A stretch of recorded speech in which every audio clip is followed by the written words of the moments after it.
നമുക്കറിയാം കഴിഞ്ഞ ആഴ്ചയിൽ പവർ ടീമിൻ്റെ മുന്നിൽ വന്ന ഒരു കേസായിരുന്നു ജിൻഡോ കാലുവാരി നിലത്തടിക്കും എന്ന് പറഞ്ഞു എന്നുള്ളത്. കാലുവാരി നിലത്തടിക്കും എന്നല്ല, കാലുവാരി നിലത്തടിച്ചേനെ എന്നാണ് പറഞ്ഞതെന്നാണ് ജിൻഡോ പറഞ്ഞത്. അതിൽ കോടതി വിധി വന്നു.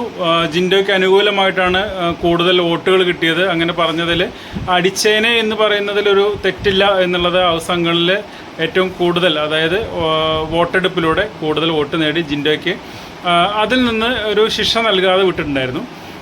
ആ ഒരു വാക്ക് എവിടെ നിന്നാണ് കിട്ടിയത് എന്നുള്ളത് ലാലേട്ടൻ ചോദിക്കുന്നുണ്ട്.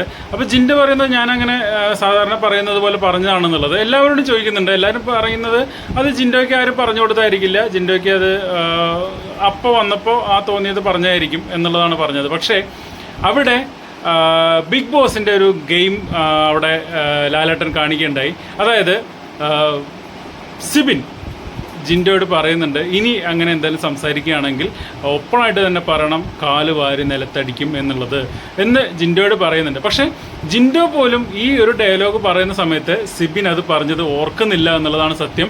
ഇവിടെ ഒരു ഗെയിം പ്ലാന് ബിഗ് ബോസിനുണ്ട്. അത് തന്നെയാണ് ഇന്നത്തെ എപ്പിസോഡിലൂടെ വെളിച്ചത്ത് വന്നത് കേട്ടോ.